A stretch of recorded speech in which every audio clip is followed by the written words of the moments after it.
Recently, Amazon came out with a change regarding how they are going to reimburse sellers for any damaged or lost items in their warehouses. Now, for some of you, you may or may not realize that Amazon actually owes you money, sometimes hundreds of dollars, sometimes thousands or tens of thousands of dollars, depending on how long you've been selling, how much you're selling, and how your inventory has done in their warehouses. And so we're going to cover not only the fact that Amazon does owe you money, we're also going to talk about some of these changes because it's going to change the way you operate. It's also going to change the way some service providers have to operate. These service providers a lot of times will get you money back in your account. They'll take a commission for that, and that's totally fine because they handle the process. But ultimately, we need to discuss these changes because Amazon does owe you money. Amazon is holding money in their bank accounts that should be in your bank account. And if it's a couple $100, okay, that's fine. But ultimately, it can add up to thousands and tens of thousands of dollars. So this is an extremely important thing to know because as you move forward in your business, you're going to need to have a great understanding of your bottom line, the profits that go into that. And sometimes Amazon's holding a lot of capital that should be in your bank account. So let's go ahead and get into these changes real quick. I'm going to pull up the Amazon FBA news that just came out. And so here's the update on the reimbursement automation and eligibility window to file reimbursement claims. There's a couple major changes here. First off, I do want to point out that this starts November 1st, 2024. And what Amazon is saying is that they're going to proactively reimburse you for FBA items that are lost in their fulfillment centers. Now, this is great because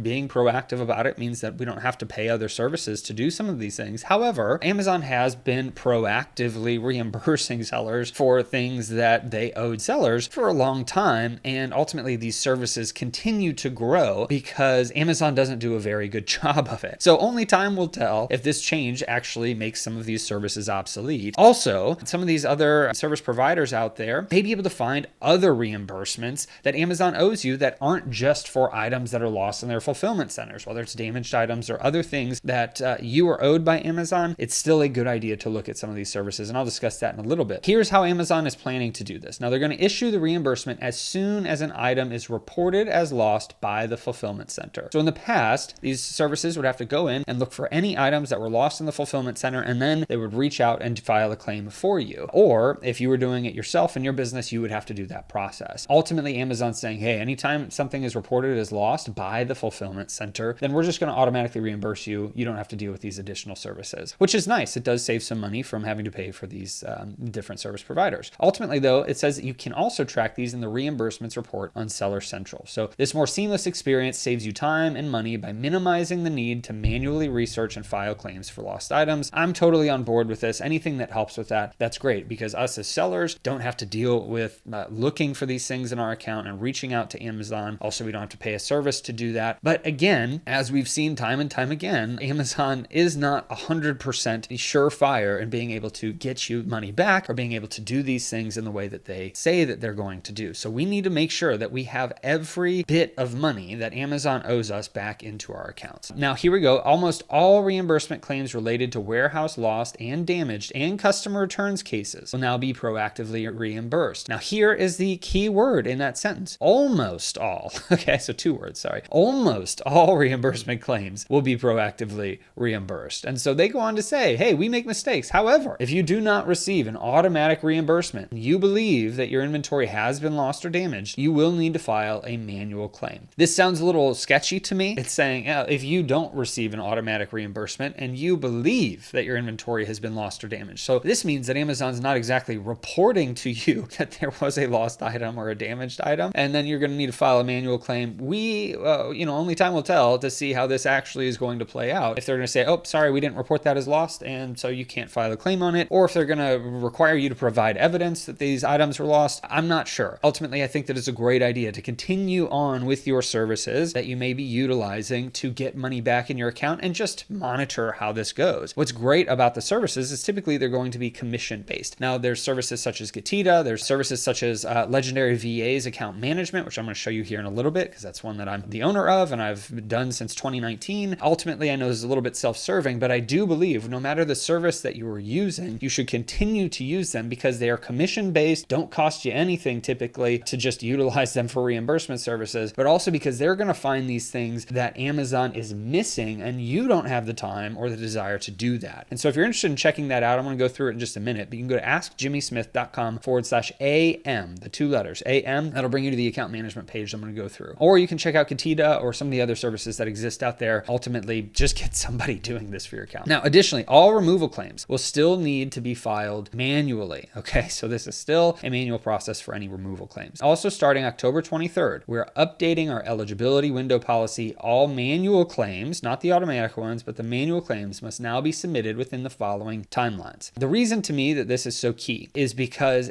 not only is Amazon shortening the timelines that we have to file these reimbursement claims, but they are also telling us that, hey, we're going to do this automatically for you, but they don't really give us the full timeline of when they're going to do this automatically. And so we have to trust that they're going to do it automatically. And yet, if they don't, then we have to, in a shortened time frame, get them to do it manually for us. So I'm a little concerned about how this is going to play out. I think that it's best to reach out to Amazon and say, hey, we've got this money that's missing from our account. There's these lost items. They're going to reach out, and Amazon may say, hey, we see that, we're going to automatically reimburse you for this. So that's fine, right? But if they miss it, then you can catch it. So we need to be very proactive in how we are trying to get this money from Amazon. Now, a fulfillment center operations claim for an item that is lost or damaged in the fulfillment center. So you send an item to Amazon, they lose it or damage it. It must be submitted no later than 60 days after the item was reported lost or damaged. So you need to have a process or a service that is able to keep up with these things consistently. I recommend on a monthly basis, if at all possible. This is something that will be very helpful to you so that you don't miss something. Now, also, an FBA customer returns claim can be submitted between 60 to 120 days after the customer refund or replacement date. So claims must not be submitted before 60 days to ensure the customer has time to return the items to us for processing. So if the customer gets a return that ultimately is refunded to them and then they never return the product to Amazon, we should be able to submit claims after 60 days from the date that refund was placed, but we don't have any more than an additional 60 days after that, so 60 to 120 days after the customer refund. So it's very specific in how long you get. It seems to be 2 months in each of these two cases that we're going to get, and then just the timing of when you can do it, it depends on the type of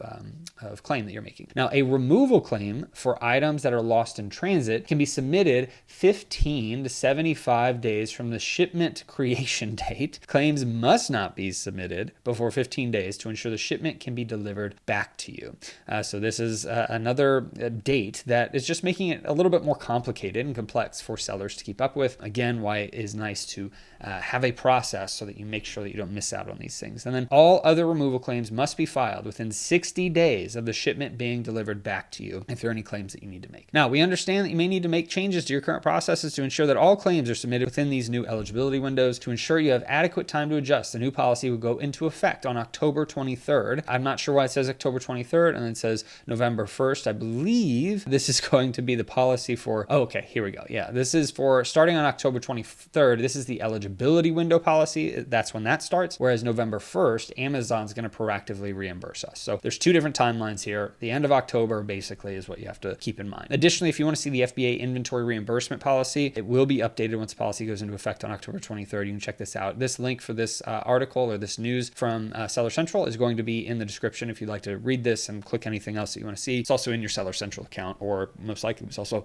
emailed to you as well. Now, there's a couple of things with this that I just want to point out. One, we want to make sure that we are now continually monitoring if Amazon is actually reimbursing us for these items that are lost. Two, Amazon has more things than this that you can get refunded for. And so you need to make sure that you are staying on top of every single thing for the inventory reimbursement policy. Three, this eligibility window is a huge limitation of what they had prior. And so we need to make sure that you're staying on top of that. So what I recommend is that you utilize a service, whether it's a virtual assistant service or it's just a service provider that has software that helps to automate some of these things for you. You can even have multiple services if you wanted to. It just really depends on what you need. If you've got a software and then you have a virtual assistant that's more manual, so that way you're not missing anything. Because ultimately, if you are looking at your business and you're saying, well, Amazon could be holding $100 of my stuff or my money, or maybe they could be holding $1,200 of it. Well, it makes no sense to not have something set up that allows you the ability to try to get money back from Amazon. Because if you just had $100, you're like, here you go, Amazon, you hold on to that. And you know what? If it's after 60 days, you keep it. That makes no sense. So you need to get something set up. There are services out there like Katita. There's other software programs that pull in these opportunities for you to file claims on reimbursements. Ultimately, the one that I utilize, recommend, and set up back in 2019 is actually called the Legendary VA's Account Management management program. I did set this up back in 2019 with a friend of mine named Ryan Rieger. And so there's different packages that vary depending on what you need. Now, if you simply just go to askjimmysmith.com/AM, the 2 letters AM,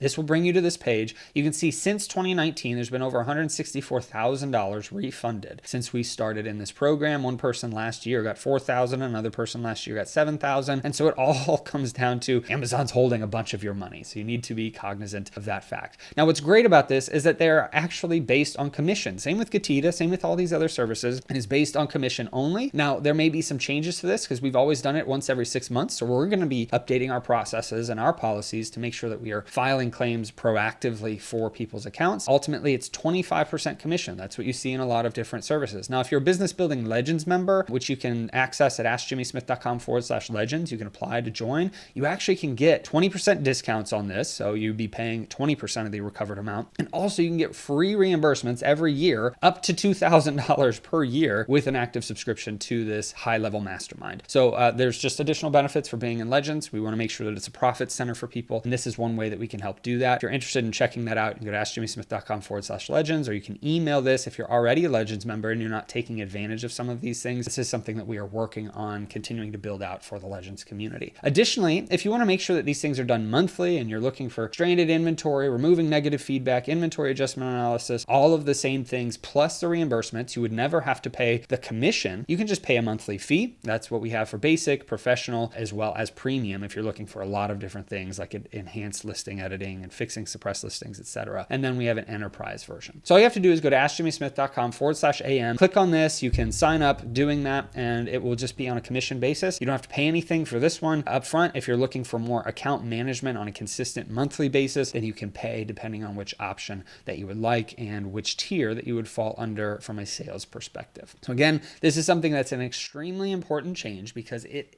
matters to your bottom line. It's not just your top line revenue, which yes, that hurts, but it matters to your bottom line. If you have $100 of stuff that you've paid for and it's sitting at Amazon, or $100 of money that's sitting at Amazon, then that's $100 that's not in your bottom line pocket. Now, yes, it should have sold and made you more profit, etc. But ultimately, this is something that you can get direct money back into your bank account if you're keeping on top of it. Luckily, Amazon is going to be trying to be more proactive with it. So in some cases, these services that are commission based will be lowering their revenues because they're not going to be able to get as much commission from that. And that's totally fine. Ultimately, as a service, whether it's Getida, the Legendary VA's account management that I just showed you, ultimately, we want to make sure that sellers are getting money back into your accounts. And there's tons of services out there. You don't have to use the one that I recommend. Obviously, I'm a little biased since I own it and helped set it up and have used it for years and years and years at this point. I hope that this video helps you. Check out the links below. I'll have the link for Legendary VAs as well as the link for the news article that we went through. Additionally, if you're interested in checking out anything else from a Legendary VA's perspective, we can help place virtual assistants into your business, and it's just a one-time fee. So if you're interested in checking that out, you can also go to legendaryvas.com and see all the other service offerings. So I hope this video helps you and blesses you. Ask your questions down below. I'll do my best to answer anything and everything that comes through. Can't guarantee that I'll know all the answers, but I'm going to help as much as I possibly can. So I hope you have a great rest of your day and a blessed rest of your week.